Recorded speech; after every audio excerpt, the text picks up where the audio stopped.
the quiet town of Millbrook, Ohio, there was a small, old pizza shop called Tony's Pizza Corner. It wasn't the kind of place you'd notice. Cracked windows, a flickering neon sign, and an old man who never smiled behind the counter. But everyone in town knew one thing. You didn't go there after 10 p.m. The rumor was simple. Tony's Pizza was the best in town, but his ingredients were different. People joked that he used secret meat, but no one really asked questions. Until one night, a group of college kids decided to find out the truth. It was a Friday night in October, close to Halloween. The group, Jake, Melissa, Ryan, and Kate, parked their car outside Tony's around 11:45 p.m. The streets were empty, and the shop's neon sign buzzed weakly, half the letters burned out. Through the window, they saw Tony alone, kneading dough with slow, deliberate movements.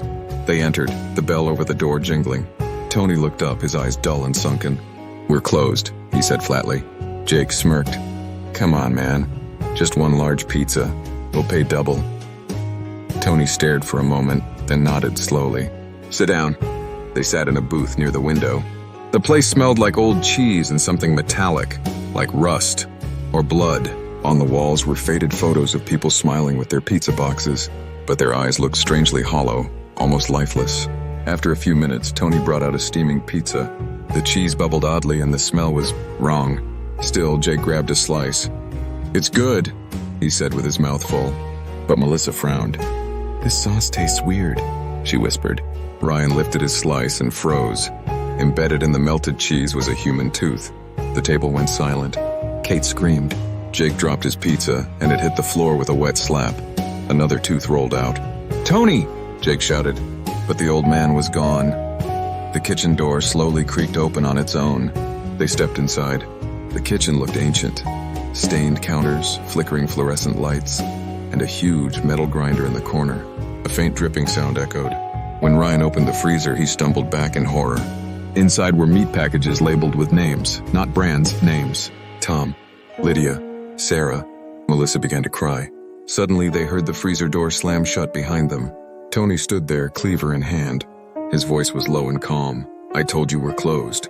He swung the cleaver. Jake blocked it with a metal tray, and chaos broke out. The group ran through the back exit, screaming as Tony's laughter echoed through the shop. They ran to their car, but when Jake turned the key, nothing. The headlights flickered, revealing Tony standing in front of the car, covered in blood, smiling. His voice came through the car's radio even though it was off. "Delivery time." The next morning, the police found the car empty, doors open, engine running. The pizza shop was locked, lights off, no sign of Tony. Only one thing was left behind. A warm pizza box on the counter with 4 names written in sauce. Jake, Melissa, Ryan, and Kate. The shop was shut down a week later. But locals still swear they can smell fresh pizza baking from inside at midnight. Some say Tony still delivers, but not the kind of pizza you'd ever want to eat. If you ever drive through Millbrook after dark and see the old sign flickering, keep going. Because at Tony's Pizza Corner, once you order, you're on the menu.